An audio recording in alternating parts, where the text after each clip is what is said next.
మహాగణపతిం మనసా స్మరామి మహాగణపతిం మనసా స్మరామి. Dear creations family అందరికీ నా హృదయపూర్వక ధన్యవాదాలు.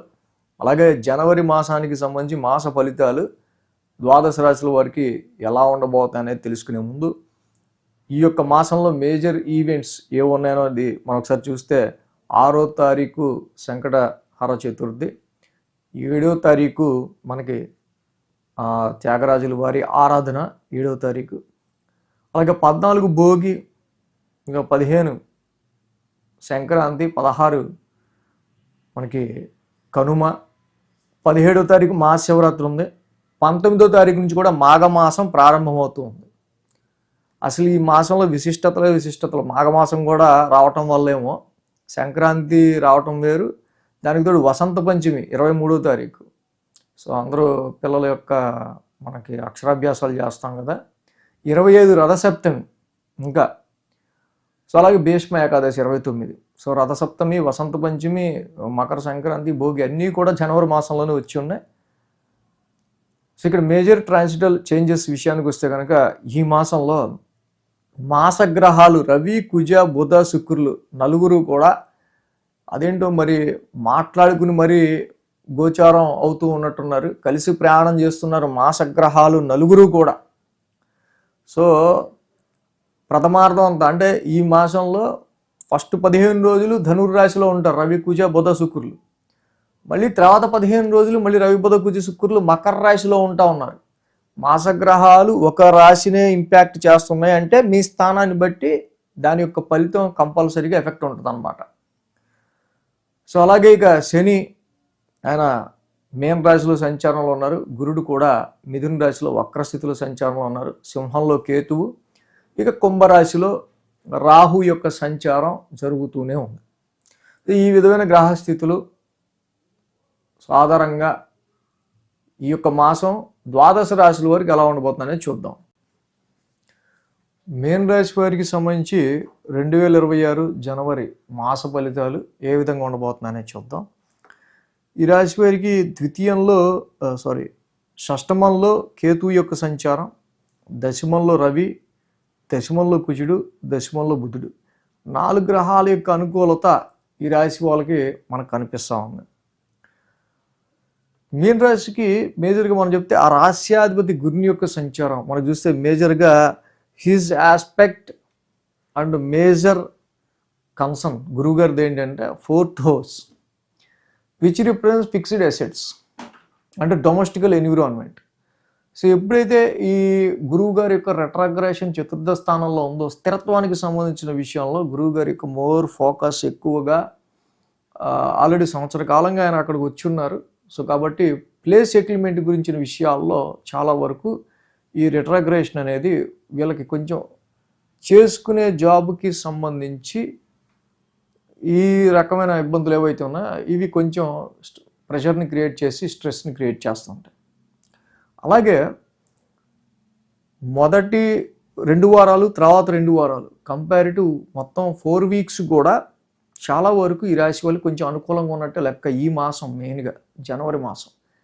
ఎందుకంటే రవి, కుజ, బుధ ముగ్గురు కూడా 10th హౌస్లో ఉన్నారు, అలాగే శుక్రుడు కూడా ఉన్నారు. ఈ 4 మాసగ్రహాలే కాదు, గురుడు 10th హౌస్ని చూస్తున్నారు, శని 10th హౌస్ని చూస్తున్నారు. సో కాబట్టి 6 ప్లానటరీ పొజిషన్, కంజంక్షన్, ట్రాన్సిట్ అన్నీ కూడా ఈ రాశికి మెయిన్గా 10th హౌస్ మీద ఉన్నాయి. ప్రొఫెషన్, కర్మ. సో 10th హౌస్లో ఇన్ని ప్లానెట్స్ యొక్క ఆస్పెక్ట్ ఉండటం వల్ల ప్రొఫెషనలైజ్డ్గా సమ్ కన్ఫ్యూజన్స్ అనేవి మీకు ఏర్పడే ఆస్కారాలు ఉన్నప్పటికీ సో బెటర్గా ఈ ప్రొఫెషన్కి సంబంధించి మన ఉద్యోగానికి సంబంధించి so what is my work, నా వర్క్ ఏంటి, ఫస్ట్ నా డ్యూటీకి మనం ప్రయారిటీ ఇచ్చి తర్వాత అదర్స్ డ్యూటీకి మనం ప్రయారిటీ ఇద్దాం అనుకున్న విధంగా మీరు వెళ్తే మీ వర్క్ డిస్టర్బ్ అవ్వదు. 6 గ్రహాలు ఇక్కడ రవికి శుక్రుడు పడ్డో, కుజుడికి బుధుడు పడ్డో, మళ్ళీ గురుడికి శని పడ్డో, ఇలాగా మిక్స్డ్ ఆఫ్ కొంచెం ప్లానటరీ కంజంక్షన్స్ ఉన్నప్పుడు ఆస్పెక్ట్స్ ఇక్కడ కొంచెం అదేంటి గ్రహ యుద్ధం కింద కన్వర్ట్ అవుతుంది. 10th హౌస్లో అంటే యాక్చువల్గా this is very good time for getting a job. ఉద్యోగం పొందడానికి చాలా మంచి ఆస్కారం. 6 గ్రహాలు 10th హౌస్ని చూడడం వల్ల ఏదో ఉద్యోగం కొట్టే ఆస్కారాలు ఉంటాయి. సో కానీ అలాగే ఈ 10th హౌస్ మీద ఇన్ని గ్రహాల ఆస్పెక్ట్ ఉండటం వల్ల కర్మస్థానం ఎక్స్పాండ్ అయిపోయినట్టే. నీ పని, అవతల వాళ్ళ పని, వాళ్ళ పని, వీళ్ళ పని, అలాగా 4-5 పనులు వచ్చి పడతాయి. సో ఫస్ట్ మన పని మనం చేసుకుంటే కదా ఆఫీసులో పైనోడితో మాటలు పడకుండా ఉండేది. కాబట్టి సో ఈ విధమైన కొంచెం అంటే ఒక రవి బాగా యోగిస్తారు దిగ్బలంలో, కుజుడు బాగా యోగిస్తాడు, బుధుడు బాగానే యోగిస్తారు. సో ఇది జాబ్ పరంగా మీ వర్క్కి ఫస్ట్ మీరు ప్రిఫరెన్స్ ఇచ్చుకొని చాలా వరకు కాన్ఫిడెంట్గా మీరు మీ వర్క్ టాస్క్ని డన్ చేయడానికి 100% this is very good time. కానీ మీ వర్క్లో ఇన్ని గ్రహాల ఆస్పెక్ట్ ఉండటం వల్ల ఇంకోటి ఏదో వచ్చి మధ్యలో మీ వర్క్ మధ్యలో ఇంకోటి ఏదో డిస్టర్బెన్స్, ఇంకోటి ఏదో రావటం, ఇంకో దాన్ని ఏదో చూడటం, ఇలాగా చేయాల్సిన వర్క్ మధ్యలో ఇన్కంప్లీట్గా మిగలడం, ఇలాంటివే కనిపిస్తూ ఉంటాయి. సరే ఇలాంటి విషయాల్లో కొంచెం కేర్ తీసుకుని వెళ్తే మంచిది. మళ్ళీ 3వ వారం నుంచి 13వ తారీఖు నుంచి కూడా రవి లాభస్థానంలోకి వస్తారు, కుజుడు లాభస్థానంలోకి, బుధుడు లాభస్థానంలోకి, శుక్రుడు కూడా లాభస్థానంలోకి వస్తారు. ఒక్కొక్క గ్రహం 13 ఒకటి, 15 ఒకటి, 16 ఒకటి, 17 ఒకటి, కంప్లీట్గా 13వ తారీఖు నుంచి ఒక వారం 3rd వీక్ అంతా కూడా ఒక్కొక్క గ్రహం లాభస్థానంలో చేరుతూ ఉంటుంది. సో కాబట్టి మీరు డెఫినెట్గా ఏదైతే మంచి ప్రొఫెషన్లో మీరు ఎంత బెటర్గా పర్ఫార్మెన్స్ చేస్తే దానికి తగ్గ గుర్తింపుని 3rd వీక్ నుంచి మీరు తెచ్చుకునే ఆస్కారాలు ఉన్నాయి. సో కాబట్టి ఇక్కడ కర్మస్థానానికి సంబంధించి ఇన్ని గ్రహాలు బాగున్నాయి, బిజినెస్కి సంబంధించి సామర్థ్యంతో మీరు బిజినెస్ చేసే ఆస్కారాలు ఉన్నాయి. సో దీనికి తగ్గట్టుగా కొంచెం గెయిన్స్ని, ప్రాఫిట్స్ని పొందడానికి కూడా ఈ మంత్లో మెయిన్గా డెఫినెట్లీ బిజినెస్ చేసుకునే వాళ్ళకైనా, ప్రొఫెషన్లో ఉన్న వాళ్ళకైనా సరే కొంచెం గుర్తింపు తెచ్చుకోవడానికో, కొంచెం ప్రాఫిట్ని తెచ్చుకోవడానికో 3rd వీక్ నుంచి చాలా మంచి అనుకూలమైన వాతావరణం మనకు కనిపిస్తూ ఉంది. ఆర్థిక పరంగా ఈ రాశి వాళ్ళకి చూసినప్పుడు ఈ మాసం సంవాట్ బెటర్ అనే చెప్పాలి ప్రీవియస్ మాసాలతో పోలిస్తే.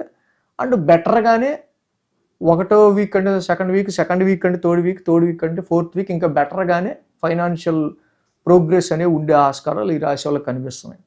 అయితే రాహు ఒకళ్ళు అక్కడ కూర్చుని ఉన్నారు 1000 స్థానంలో. లాంగ్ రన్గా నేను 1000 స్థానంలో ఉన్నా, నేను అనవసరంగా ఖర్చులు పెడతా అంటుంటాడు ఆయన.